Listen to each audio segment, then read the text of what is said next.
What is up, everybody? AJ Riley with Eric Vincent for your favorite Detroit sports show, Beyond the Box, ready to talk NFL Combine. Because there's been a lot of storylines that have come out since this Combine has started, man. It's going to be a fun show. We're going to talk about the Combine. We're going to talk about the Lions draft strategy post-Combine. Should it change? Did it change? Maybe it has.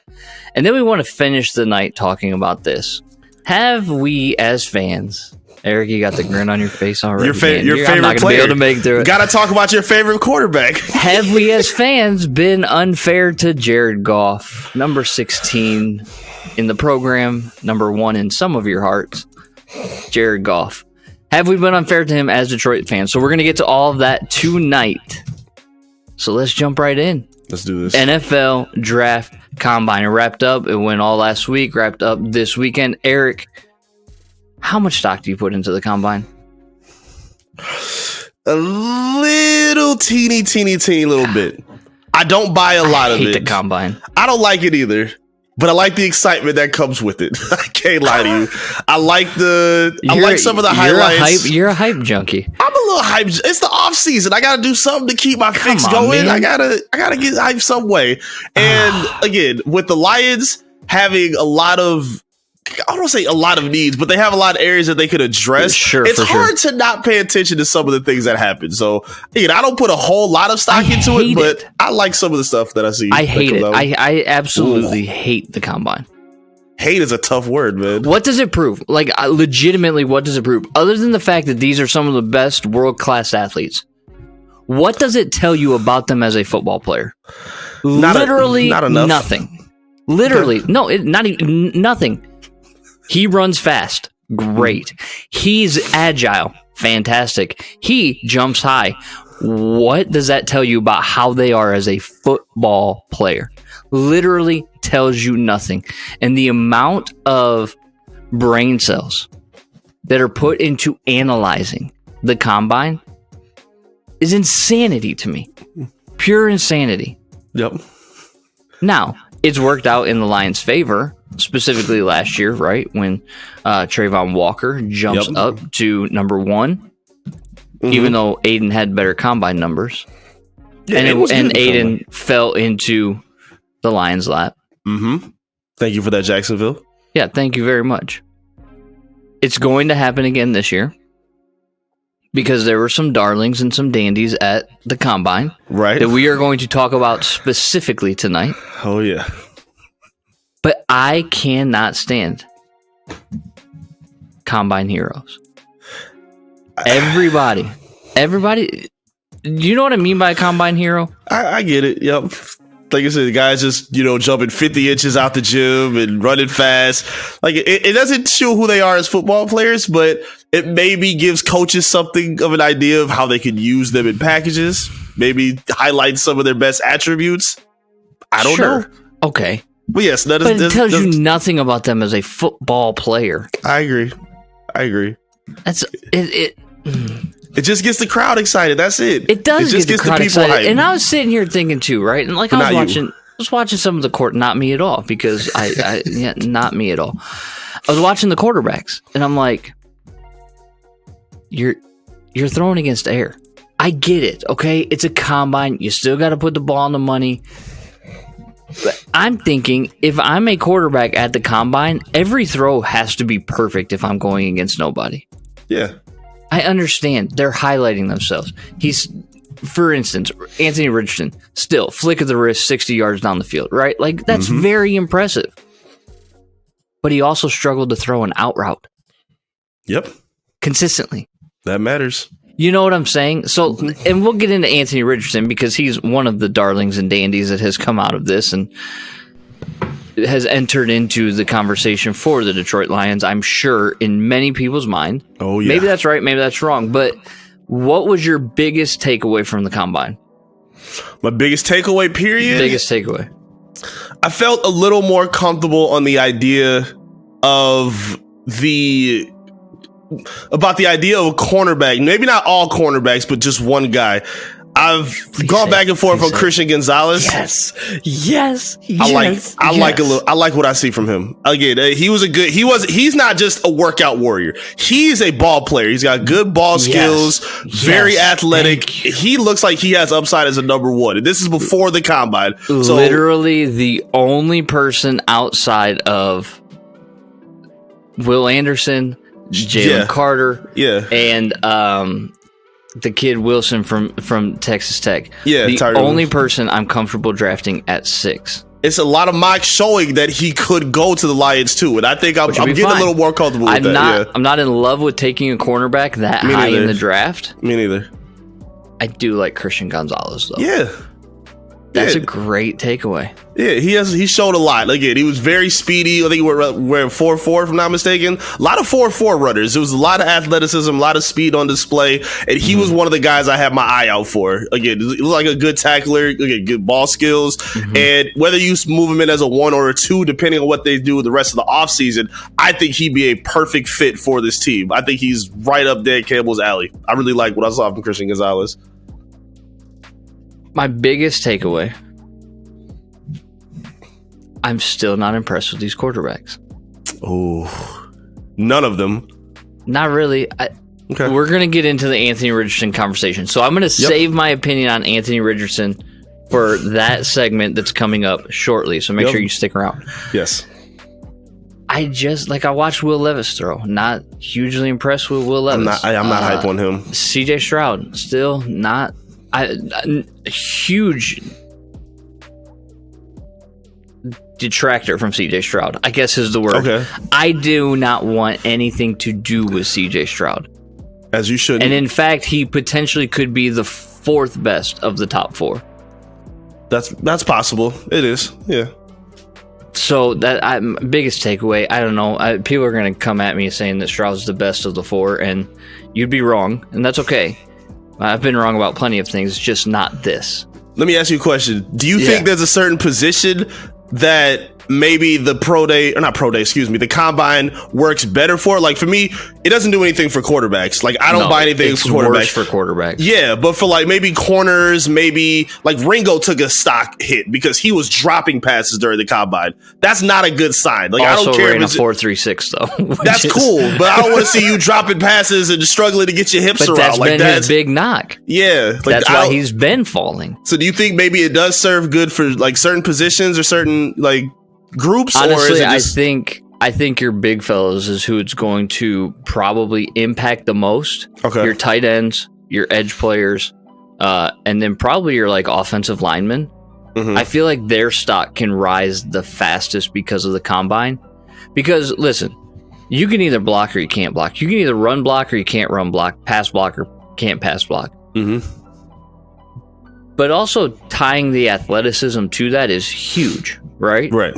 So if you see a guard that comes out and, I mean, what was it Nolan Smith, the edge player that ran a 4.39 from Georgia? That was crazy. Huge. That was crazy. Yeah. And like, I'm like, okay, that's really fast. I'd like to see his production on the field, but now I'm taking notice of him because I see a big guy with that type of athleticism, right? I think it helps the big guys more than even probably the skill positions because skill positions are so dependent on things being right. Right. Like it goes back to our wide receiver discussion, and I'm not getting into it, but you could kind of see that, right? With like you only get so many routes to run, especially in a deeper wide receiver group at the combine. So if Levis throws the ball behind you on an out route and you don't make the catch, that's gonna affect it could affect your mindset, it could affect everything. You know what I'm saying? Yep. So I don't think that the dependent positions like a wide receiver, like a running back, like a cornerback are as helped as maybe interior, big ugly kind of guys. I'm with that. And, like you came in knowing that there's going to be some fast guys anyway. We know it's going to be some flyers at corner. It's going to be some flyers at receivers. So yeah, them running 4.3s and 4s. Flyers, man. Yeah, they were DJ Turner some ran wheels. a 4.26 from wheels. Michigan. I know you hate this guy, but I'm very upset we didn't get to see J-Mo in the combine. I would have loved to see what his 40 time would have run. Come on. Now that's You called me treacherous last show, and I'm going to call you treacherous now. That's treacherous. Bring it. You call him a diva. You've told him to grow up. You've gone in on J-Mo. I have. You deserve that label. I expect him to act like a number 12 overall pick that we traded up for. I agree. He can't be dropping passes. He can't be going invisible in plays. However, I still think he has upside, and I still think the diva talk. I think the diva talk is a little overblown, but still, I would have loved to see him run a 4.2 or whatever he could have ran in the 40. I would have loved to see that. Yeah, it would have been fun. It would have been exciting. He probably wouldn't have lasted till 12. That's a fact. So you actually need to be thankful that he didn't That's a good point. That's a good point. I'm okay with that. It worked out in the Lions' favor. Now we got the diva here. Yeah. Me? What? Now we got the diva here. It's all good. Man, we getting edgy, AJ, today. I love this. Let's go. Yeah, it's been okay. I'm pushing all your buttons today. All right, well, we're gonna go. Let's move then. Let's stay kind of in the combine sector. Okay. But let's talk about the dandy of the combine, is what I'm reading, is Anthony Richardson, right? Mm-hmm. We've talked about how quarterback could potentially be a need, and this is going to lead to our conversation about Jared Goff. Have we been unfair to him? Mm-hmm. But let's talk about Anthony Richardson first, right? Mm-hmm. 6'4", 244 pounds, 21 years old. Mm-hmm. Sets the record for vertical jump for a quarterback, runs a 4.43 official 40-yard dash, a 1.53 10-yard split, and a 10-foot 9-inch broad jump. Freak athlete. Mm-hmm. Skyrocketing up draft boards. Oh, yeah. Do you have any interest in Anthony Richardson? You do. I do. I do. Yeah, I'm a sucker, man. I'm a sucker. I can't lie. But it's not just because of the combine. Now let me start this off right. What he did in the combine, for his sake, and what it's going to do for him is going to be impressive, because a lot of teams are going to fall for that. Yeah, absolutely. Now, I don't like, you don't look at the combine as like this big indicator of a player's future. I don't necessarily, and this may sound unfair or crazy, I don't necessarily look at wins and losses in college football as a major indicator of who you're going to be. Like, so people look at Florida's record last year. Oh, they were terrible. He didn't win games, blah, blah, blah. That's a fact. I get that. But I didn't look at Florida coming into the season as one of these powerhouse teams. Like, they weren't ranked before the year. They didn't finish off great. I think they were like, what, sub 500. So yeah, they didn't do a whole lot. Yeah. And he wasn't great in a lot either. So just to be fair, however, there are tools with this young man that you can work with. First of all, that he's 21. He's younger. He's not on the later side as a rookie. I'm fine with that. So even if you sit him, it gives him time to develop, learn, where you don't have to rush anything. And knowing how he played, there were plenty of games where he had I think 2 over 400 yards. He had plenty 100-yard rushing games. He has a big arm. Obviously needs to work on some accuracy issues. But as we've seen with Jared Goff, we'll talk more in depth about him later. When you put the right pieces around a prospect, it clearly can elevate their game. Let's be fair and clear. We didn't expect Patrick Mahomes to look at how he did when he came out the combine and when he came out the draft. There were quarterbacks taking ahead of him. So if you put the right pieces around a guy, he can be successful. And with a team with a great offensive line, great receivers with upside, a defense that's ascending, a coaching staff that would believe and help this kid, I don't think it's a bad idea to keep in the back of their mind. So I'm interested. I'm definitely interested. I can't lie. I kind of am too. Oh, no, you too? But at the same time, I'm also not. Okay. See, here's the thing. The issue is there's a lot of, maybe I would even say too many red flags. Okay. And here's what I want everybody to believe about Anthony Richardson, okay? I need you to believe this. I've watched the tape. Tape looks okay. Mm-hmm. He is going to be the most polarizing prospect in this draft. Yeah. And I'll tell you why. He's either going to make some GM look like a genius or going to cost them their job. Does that make sense? Yeah. Yep. And that makes me nervous. Mm-hmm. That makes me very nervous, especially for the Lions, because literally, if the Lions were to take the pick number 6, let's say that through free agency they address what they need to address to afford them the opportunity to take offense that high. Okay. I still think it's a mistake, personally. Okay. If you draft Richardson at 6, you've gambled the future on potential. Yep.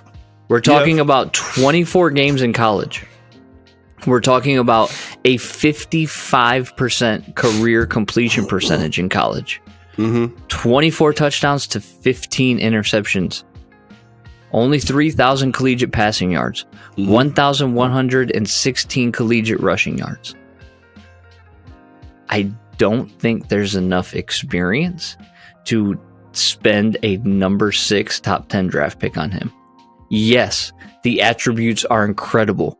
Yes, the ceiling is immense. And I would say he's probably the top quarterback prospect, especially after the combine. But there's just too many red flags, man. Like, I'm looking at like his game logs against good defenses, sub 50% percentage or completion percentage. It's not good. Justin Fields, like, that's not good. Throws a beautiful deep ball. Looks really good. Looks really good. Freak athlete. You cannot teach his size. I get all of the arguments. Is the juice going to be worth the squeeze, though? It's worth the question. He's got to be able to, in the NFL, you have to be able to throw guys open. You can't wait like you can in college. No. You can't wait for them to separate. You got to throw them open. Let me ask you a question, though. So let's say the Lions only had one pick, and let's say they were, let's say they're under 500. Let's say they were 5-11, something terrible, something that validated that number 6 pick, and they did get it from the Rams. Sure. And the Lions were interested in Richardson again. Knowing what we know about him now, would you be more upset if the Lions took him in the losing situation that they were in, or if they took a chance on him now with the winning foundation behind him? I would be more upset now as opposed to the losing situation. In the losing situation, and here's what, let me explain this. Okay. I'd be more upset because if we ended up 5-12, because there's 17 games, right? Right. If we ended up 5-12, that means Jared Goff hadn't played good, and they're most likely not committing to him as a starter. So it makes sense to use your high draft pick to draft one of these quarterbacks then. Okay. Now the fact that we've seen Jared Goff play well, and this will go into our third segment that we're going to get to here in a minute, which I don't know if you're trying to tee up or if you're not. I just can't help it. I can't help rolling back to him. Can't help it. Given what we know about how Goff played, and I don't know. It all depends on what's there. If Will Anderson and them are off the board, do you potentially think about that? I don't know. Do you trade out of it? There's so many questions. It's so hard to make a pure decision. But I will say this. If you bet on Anthony Richardson, you're either betting that he hits his ceiling or you lose your job. Okay. That's it. He's either going to make you look like a genius or he's going to cost you your job. Okay. Because there's too many unknowns. There's too many red flags to say he's a surefire prospect. Okay, I agree with that. NFL.com even called him just a potential plus starter. Okay. Which is good, right? That's better than average. It's cool. But it's potential. He needs years to develop. The Lions have a good situation for that. But can you let a number 6 pick sit for 3 years? Is that possible? Sit for 2 years for sure and then take over in year 3? And then you only have year 3, year 4, and his 5th year contract to potentially win? I think it's a gamble. I think it's chestnut more checkers, man. I think it's more risky for a team like the Raiders coming out of the situation that they're in where they were just losing. I think it's more risky for a new regime like the Panthers where they're trying to solidify a brand new foundation. Something like the Lions, like for me to go back to my question, I wouldn't be as upset at all if they drafted him now in this situation compared to if he had the red flags and you didn't have the foundation set. O-line is, like you said, a lot of things are, maybe let's say the O-line isn't as good. The defense doesn't take a step. Maybe Hutch looks slower or whatever. A lot of things have to go wrong for that to happen, obviously. But for me, considering that everything is set for this kid, and again, there's a lot of development that's still needed for him, I think with the right pieces around him, and again, in today's NFL, I think there's a lot of value in having guys that can improv, that can make plays happen on the run, and I think that is going to be one of his biggest strong suits. You don't have that here with the Lions yet. I believe with some fine-tuning, with the right pieces around him, the pick would make sense. Now, it's going to be complete anarchy either way. If the Lions draft him, there's going to be one side that loves it and another side that's going to be ridiculously upset. It's going to be anarchy either way, but I think it's worth the gamble with what we know. Given everything that I've said and what you just said, here's what I do believe to be true. Okay. If Richardson were to go to a team like the Colts, right, that really doesn't have that foundation, they've been struggling to find a quarterback, and he's going to be their day one starter, as opposed to coming to the Lions, who do have more success, more of a foundation, he will be more successful if a team like the Lions draft him easily than if he's a day one starter in 2023. For sure. There's no doubt about that. Yep. Now, are the Lions in a position to afford a number 6? Now, listen, that would be 2 years in a row that you've used top 12 picks to not play essentially their first season. Yeah. I don't love that.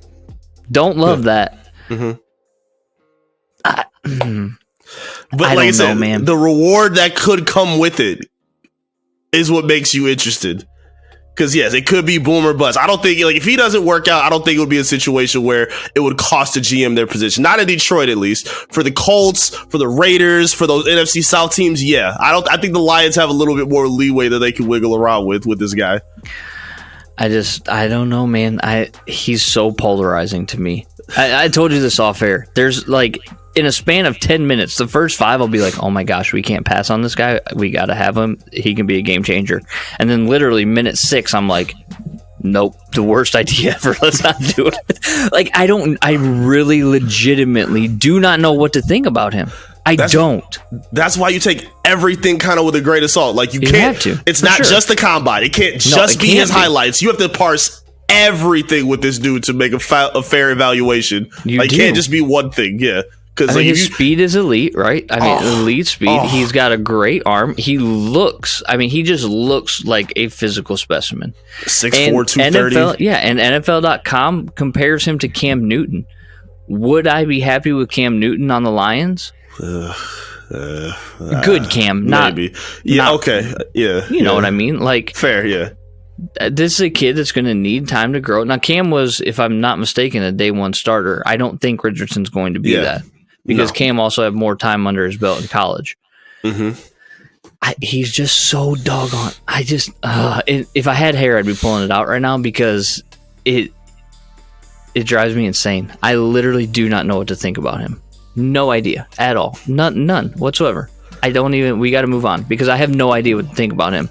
And because we need to move on. It's okay. Yeah, I know. I do want to remind everybody that we will be back on Friday night, so make sure that you check us out on Friday night. We're going to talk a little bit of an NFL news roundup because there's been a lot of news that has taken place and how that can affect the Detroit Lions, and that'll obviously bring in more free agency talk because you guys all hated my suggestion of Dalton Schultz, which is fine. It's okay. Yeah. I don't mind that. It was just an idea. Don't kill me, okay? Let's move on, and let's talk about Jared Goff.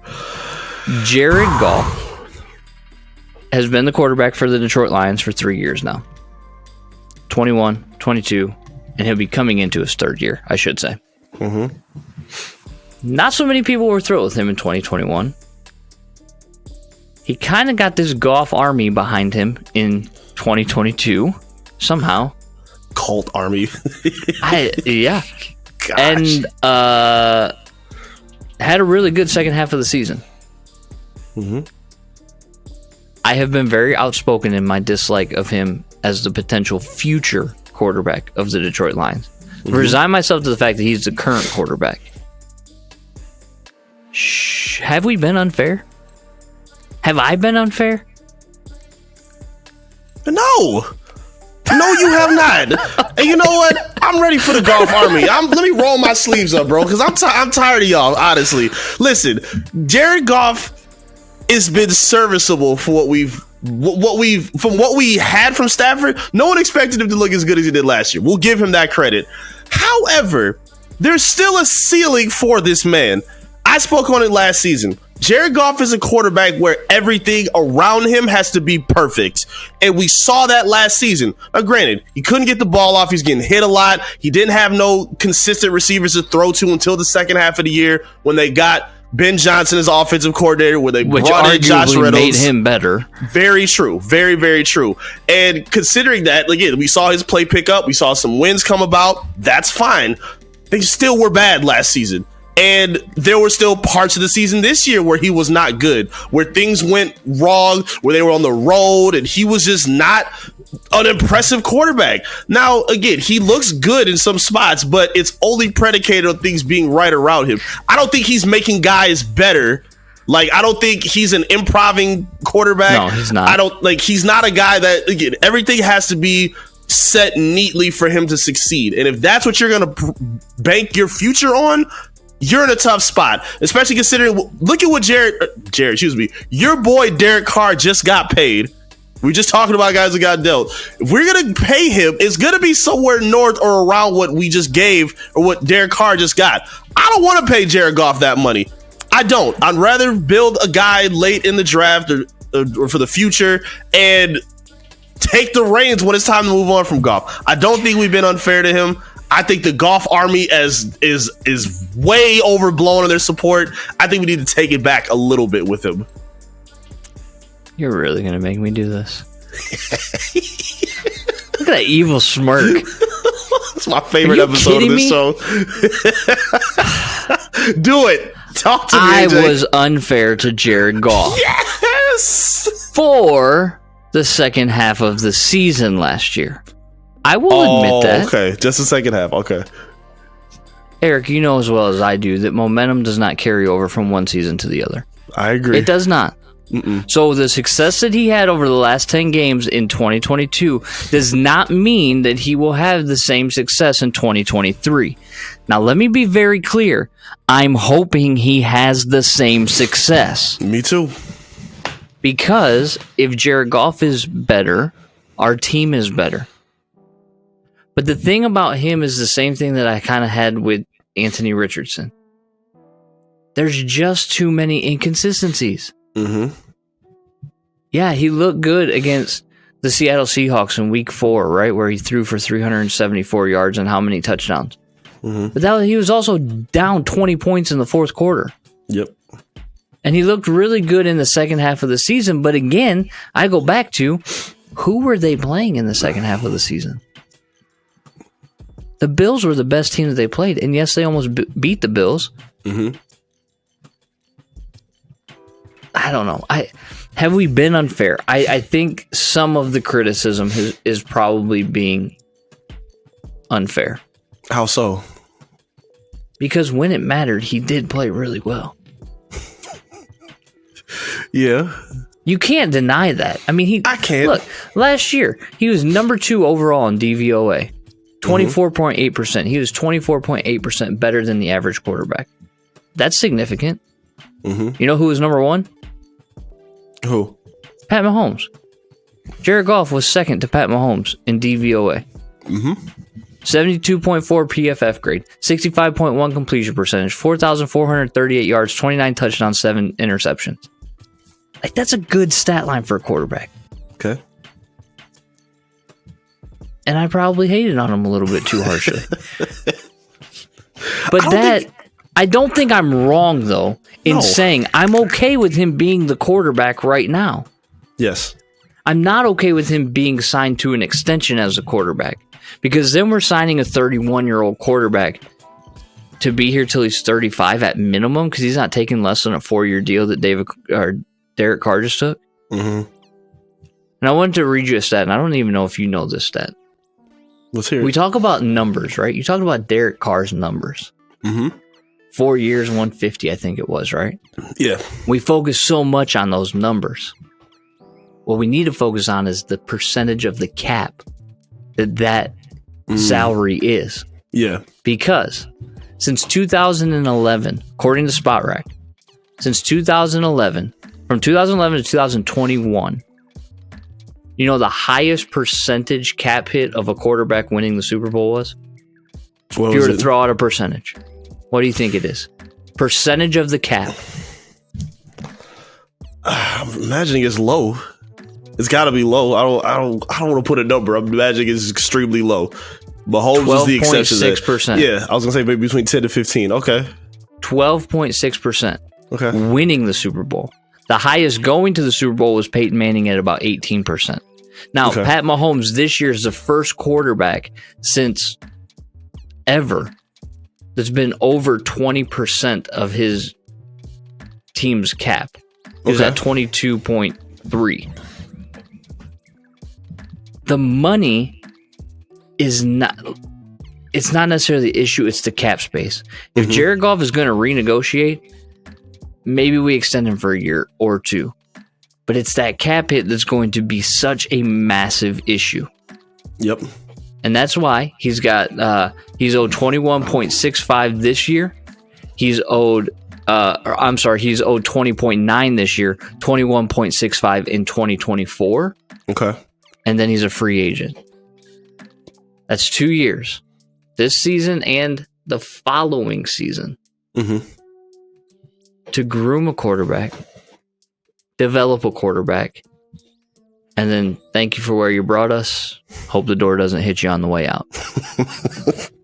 Because you've also said too, like we just talked about last week, you said you believe they should draft a quarterback and even look at signing a free agent to bring it as a backup as well. Like I do. So let's say, for instance, you did take Richardson at 6. Okay. Richardson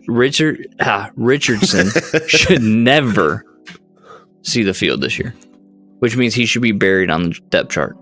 Sure. He should dress, have a clipboard, a headset, but not a helmet. Okay. And I'm putting my kicker in as a third string quarterback before he ever sees game action. In year one. Unless it's a human victory cigar, with a 40-point blowout of the Bears. Yeah, okay. That would okay. work. All right, good. Okay, thank you. But I'm not letting that young quarterback that I'm trying to develop see the field at all in year one. Okay. In year two, that player moves up to be the number 2 quarterback. And then as Jared Goff is on his way out, now we have our starting quarterback that's been groomed for 2 years. And we've seen the model work. I mean, Green Bay's been trying it for about a decade with Jordan Love. That ain't gonna work. But you saw it successfully work out in San Francisco or in Kansas City with Pat Mahomes and Alex Smith. Yep. So, yes, we were probably a little bit unfair to Jared Goff in season. I'm with some people on that. The Goff army was vindicated. There's no doubt about that, and I've got no problem admitting that he did vindicate them because they stuck by him and he played well. But that vindication ended when the season ended. Yeah. Because now is next season. And we'll see how it plays out. And here's the other thing. Our expectations for Jared Goff in 2022 were about right here, right? Yeah, they're mad low. Okay. Yeah. He exceeded them because it wasn't really that hard to exceed them. In the NFC, yeah, for sure. Where do you think those expectations are for 2023? Skyrocketed through the roof. Goff thanks to the Goff army because of y'all. Like y'all comparing him, that's put why up the stats. That a 1 year sample size is way too small. Yep. A 10-game sample size. It's not even a 1 year. It's a 10-game sample size, which is fine. Again, I'm not trying to bag on the guy. I was unfair for the last 10 games. I will grant that. But we got to be careful of the expectations that we set because unmet expectations are the seatbed of disappointment. Absolutely. But I mean, this is where we are. Even if you want to take it further, because I don't think the first year was enough to judge him. I don't think this past season was enough to judge him. This is going to be the most accurate reading we have of Jared Goff. Absolutely. With all the resources that he has, with all the expectation of the world on his shoulder, everything that the Goffense army has been preaching, we need to see this coming season without question. He can't be like, people were putting up his numbers saying, oh, who would you rather have, him or Josh Allen? Who would you rather have, him or Lamar? Like, people were going buku on social media about that. He does take care of the ball better than Josh Allen does. That's fine. I still wouldn't rather have him than Josh Allen. Sorry, I wouldn't. So, like, yes, even last year, he only had 8 picks last year, 7 this season. He takes a good care of the ball. But he also is not the most gutsy with, like, his throws either. He's not throwing in tight windows. He's not slinging, like, in those kind of, like, gunslinger type throws anyway, because you're very, reserved and methodical with him. The best throw that he made all season was his last throw. 100% it was. I agree with you on that. In between two defenders, right on the money for the slant. Loved it. That was his best throw all season. It was. And considering what we see and what we know about him, I don't think it's enough tape to make a definitive agreement on who he is or what he's going to be, which is why the door should be open on bringing in somebody else for the future. Because I don't think he's answered that question yet. I don't. I think Brad spoke to it though, right? Like Jared, Goff is a starter for 2023. That. We're cool with that. Yes, and that's cool. But they also said that they're looking for a quarterback to develop. Yes, and you don't sign a free agent quarterback to develop because usually they're older. You look to draft somebody to develop. You know what? You know what I mean? Like, yeah. You could even make the argument to an extent that even as a quarterback, you can make the argument he's not the most valuable piece to this offense. You can make the argument that the running game is more valuable than him for what they needed and how they played. Like, he's good. He's serviceable for what you need. But please, let's stop talking about this dude like he's just solidified top 3. Like he's just a franchise changer that we know for 2022. Based on actually hold on, let's change something. Let me change something because you said his expectation was here. Let's move it up a little bit because for 2023 it is. Let's move it up even more because of that, because you traded Stafford for him, and even with wanting to rebuild, you still want to see something of him. Now, granted, I cannot explain to you how upset I am that you are making me defend this right now. You don't have to. You can just say, I do, though, right, so that it's correct, because the expectations are low when you literally call the guy a bridge the moment he steps into Detroit. But his expectation wasn't just for winning. Let's also agree that even if he wasn't going to take you to a Super Bowl, the playoffs, people were talking about the possibility of ditching him, moving on, and maybe using him as a trade piece to bring in something else for the future. So there was a lot of expectation on him to validate some of his value. He's a number 1 overall pick. I think people forget about that. So, like, he's still, so yes, it wasn't like through the moon, get us to the Super Bowl or you're a bum expectations, but we wanted to see what he was made of in terms of a move and getting rid of Matthew Stafford. I'm trying to remember that draft because I don't think, if we were in any other year, I don't think he would have been the number 1 overall pick. Okay, there's probably some truth to that. He went over Carson Wentz. He went over Carson Wentz. He's trash. Yeah. Bosa, Elliott, Jalen Ramsey, Ronnie Stanley, DeForest Buckner, Jack Conklin, Ezekiel Eli Elliott. Apple was a top 10 pick. Holy moly. Yeah. Laramie Tunsil. Lions ended up with Taylor Decker that year.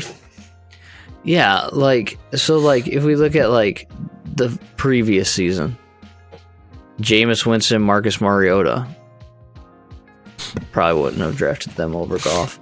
No. Mitch Trubisky in the following year probably wouldn't have drafted him. I mean, maybe he was worth the number 1 overall pick. Pat Mahomes was in the 2017 draft, so the year after Goff. Crazy. Number 9 pick, yeah. Yeah. Number 10. Oh yeah, sorry, yeah, that's right. One after you up 10. My bad.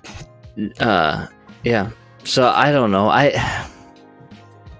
I just want to see him be consistent. I don't even care if he regresses to the median because at least that's better than 2021, and it kind of validates my thinking.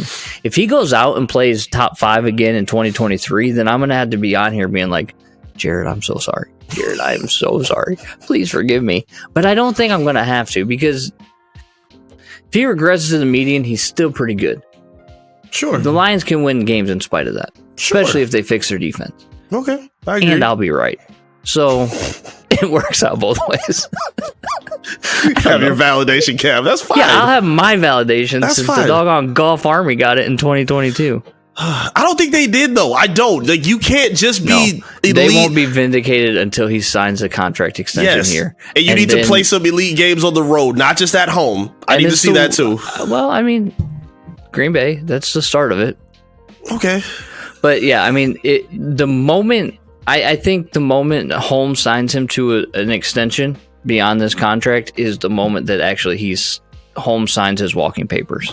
Because if you extend Goff, it will go downhill quickly. Not saying that he won't take a team-friendly deal. I just don't believe he will. And I would really prefer that deal stays underneath 12% of the cap hit.